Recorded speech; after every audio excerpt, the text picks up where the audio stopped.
Robert Mueller's investigation is complete. He formally shuttered the special counsel's office this week, but the debate over his conclusions continues inside the Justice Department, on Capitol Hill, and across the nation. Mr. Mueller, after years of silence, stepped forward on Wednesday to defend his team's work and offered what he hopes are his final remarks on this front. Russian intelligence officers who were part of the Russian military launched a concerted attack on our political system. The releases were designed and timed to interfere with our election and to damage a presidential candidate. On President Trump and possible obstruction of justice, he said this. If we had had confidence that the president clearly did not commit a crime, we would have said so. We did not, however, make a determination as to whether the president did commit a crime. The president fired back. I think he is a total conflicted person. I think Mueller is a true never-Trumper. Attorney General Bill Barr raised questions about Mueller's legal analysis, telling CBS News that he disagreed with, quote, a lot of it. He added that it did not reflect the department's view. Joining me tonight, Yamiche Alcindor, White House correspondent for the PBS NewsHour. Devlin Barrett, national security reporter for The Washington Post. Susan Page, Washington bureau chief for USA Today. And Jerry Seib, executive Washington editor for The Wall Street Journal. Devlin, you cover the Department of Justice day in, day out. Listening to Robert Mueller, his associates, DOJ officials, what was most significant about Mr. Mueller's statement? First of all, that he spoke at all is the most significant. You know, I think for 2 years, Mueller has sort of been this blank canvas upon which people have projected both their hopes and their fears about where this investigation will lead. And he finally spoke, and that's very powerful. That's obviously very compelling, precisely because he's never done it before. But his message was really interesting in that it was one of, folks, I'm done here. You know, whatever you decide to do is up to you now. You know, this investigation has been on sort of two roads for a long time, a legal criminal investigation and then the political road. And I think those two roads have now merged, and Mueller is saying, I'm not driving any further down the road. Whatever happens will be on the political road and it won't involve me. I don't know that Congress is going to take that for an answer. Before that merger happens, did he offer any clarity on obstruction of justice? The problem for so many people with what Bob Mueller has done is that he insists he will not answer that question. And he insists that so forcefully that he insists he won't even consider the question. And that's the basic contradiction of his work, right? Because why do you investigate the president if not to reach a decision on that point? He believes, and he lays this out in his report, that Justice Department policy does not permit him to reach a decision on that. And I think, frankly, House Democrats would like him to reach a decision because I think they think that would help their cause in investigating the president. But what he laid out this week is a very emphatic, I'm not going there and you can't make me. Susan, who was the audience for Mr. Mueller? I think his audience, of course, we were all consumed here in Washington, but I think he actually had a message very much directed at Americans generally across the country that got less attention. And it was the subject he started with and finished with in his just 9 minutes, so not a lot of ground that he could cover in just 9 minutes. He started and finished by talking about Russian meddling, not about President Trump's role, about Russia's role. And the fact is, the fact that that hasn't been as inflammatory as it seems like it should be is remarkable, because the impact of Russian meddling on our election, which is going to continue, has much more far-reaching, long-standing consequences than even President Trump. If it's so important, will Congress act on Russian meddling? Russian meddling. Well, I think it's, you know, the House has passed some legislation aimed at trying to shore up defenses, and there's been some action, but there hasn't been the kind of concerted national campaign to harden our election systems that you would have expected, I think, after the and I think election. one of the interesting unobserved parts of that whole problem is that this does increase the pressure on Mitch McConnell, the Senate Majority Leader, to move legislation designed to stop election interference by the Russians and by others. And he's kind of sat on that, and he's gotten away with sitting on it for months and months. But I think one of the things Bob Mueller probably wanted to do was turn up the heat a little bit on Congress to act in that sense. And the other thing I found interesting about it was that Bob Mueller seemed a little conflicted on the obstruction of justice, but there was a huge wink involved there, which was to say, well, we didn't find that the president didn't obstruct justice, and now it's time for others to decide what to do about it. And it was seen as kind of a wink to Congress. Well, now it's your turn, as you said. And that was the other takeaway from it.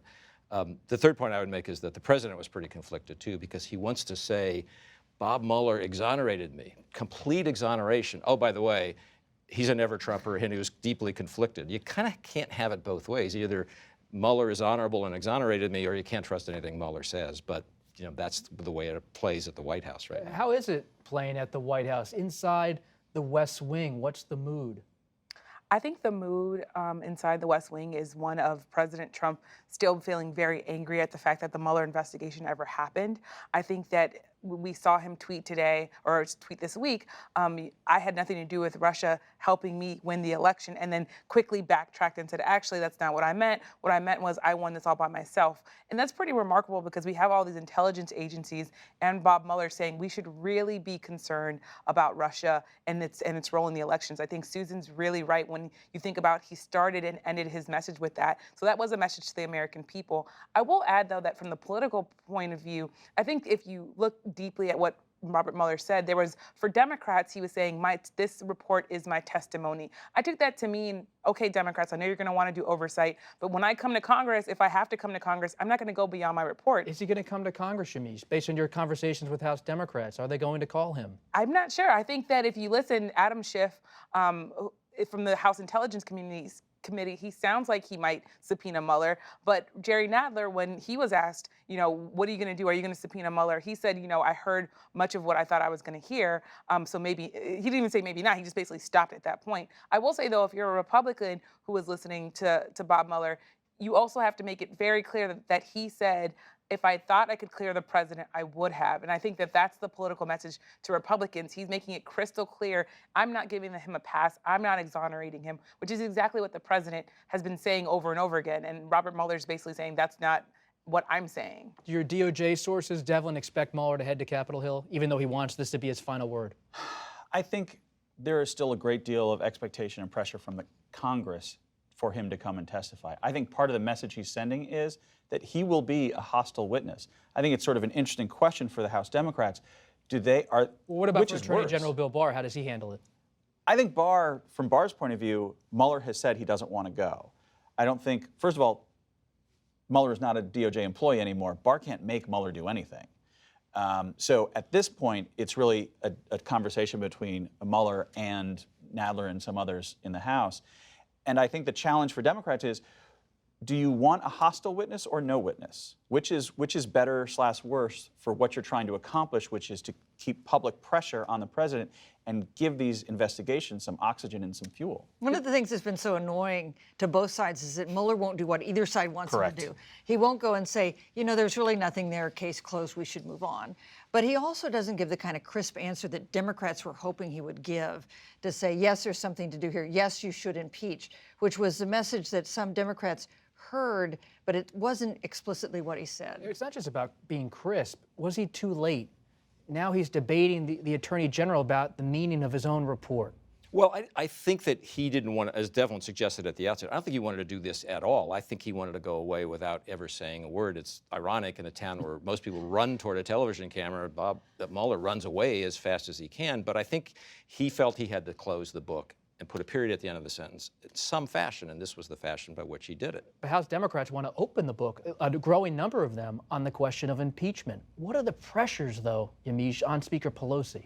The pressures on Speaker Pelosi are that there's still a minority of Democrats in the House that want to impeach the president, but they're loud, and they are people who are very savvy with the media, and they're people who have a lot of energy behind them. And by the way, you have now Democrats who are running for president who are more and more of them are saying we should look into impeachment and we should impeach. So I think there's this idea that Nancy Pelosi, I think she still has a handle on her caucus as of today, but when when Democrats come back and the Congress comes back, that could be a completely different story. Susan, you're writing a biography of Speaker Pelosi. What's your read on her positioning? Well, she's got this. She's in kind of a bind. She's got at this point 55 House Democrats who support either an impaneling impeachment committee or starting an impeachment inquiry of some sort. But she's got 41 Democrats who flipped Republican seats in 2018, gave Democrats control of the House of Representatives. There is no overlap between those two lists. The members who flipped seats and on whom Democratic control is crucial are entirely separate from the 55 Democrats who now support some kind of impeachment inquiry. And that's because impeachment is a risky business. It's risky for the president, but it's risky for Democrats who really got elected, regained control of the House with a promise to deal with things like health care. Is it a risky business for Speaker Pelosi? You've been through so many Washington wars as a reporter. That's absolutely risky. I mean, among those people are 21 House freshmen who won in districts that Donald Trump carried in 2016, and they look at their districts and say, people are going to be mad if we move to impeachment. That's not a very useful strategy, from our point of view. So there's another risk involved, by the way, and I wrote a column a couple of weeks ago saying at the top, maybe President Trump wants the Democrats to impeach him. And I thought I was being facetious, but the more I think about it and the more Nancy Pelosi speaks, I think she may think this way too. Maybe he does want him to, because what would happen? He'd be impeached by Democrats in the House. He would not be convicted in the Senate. He could then say, I was vindicated, and the Democrats overreached and spent all their time attacking me rather than dealing with the country's business. If the Democrats are going to build an impeachment case, it has to go beyond Robert Mueller's testimony. Don McGahn could matter, the former White House counsel, getting to the question of intent. Do Democrats have more work to do on that intent front? Well, absolutely. And that's why this question of hearing witnesses is so important. It's not just Mueller who's a problematic witness for the House Democrats or a non-existent witness for them. It's McGahn. It's a number of former and current White House officials who the Trump administration has made very clear they do not want coming within 100 miles of a hearing room. And so, the Democrats have approached this problem with the notion of, we need a high-profile hearing. If it's Mueller or McGahn or someone else, we need bright lights and a lot of live TV to sort of drive this point home to the American public. They're searching for a witness, and right now they don't have one. There's no star witness at this point who's going to make the case for the Democrats. To the president, to Jerry's question, does the White House want impeachment as a grievance tool for 2020? White House aides will say they're not going to welcome impeachment, but they are obviously having meetings about impeachment. And also there's this idea that White House aides have been telling reporters, including myself, that having an impeachment proceeding against the president might help him win back the House and take it back from Democrats. I also have been talking to sources inside the Trump campaign, and they say this would help turn out our voters. We need them to get excited. We want them to come. And what better message than to say, hey, they're still mad about 2016, and now they're trying to take him out of office before 2020. So that's what I think what Nancy Pelosi is looking at and why she's proceeding so cautiously. Are there any Republican cracks? We saw Representative Justin Amash of Michigan. Is that it? So far that's it. And I think he does not represent a crack. He's a particularly principled libertarian member of Congress who speaks only for himself. It's not as though Kevin McCarthy announced that he was in favor of impeachment. So I think that does not reflect a crack. That doesn't mean you could not possibly have some erosion of Republican support if you had some big disclosure that seemed very shocking. Now, Republicans have really stuck with President Trump in a remarkable way for the past 2 years. You can't guarantee, the White House cannot be confident that a Mitt Romney, for instance, wouldn't find something that made him support taking action. But can you imagine 20 Republican senators voting to convict? No, it's very, no. And I think it's interesting. Nancy Pelosi says another thing that probably doesn't get enough attention. She talks about how impeachment would be very divisive in the country, not just whether it's good strategy or bad strategy for Democrats. And I think she's sincere in that, and she's certainly right. I mean, that would be extraordinarily divisive. And I think that's what consideration in her mind as she does the calculus on this question. The issue is, though, that when you look at the country, politics has already become so tribal over the last 2 years.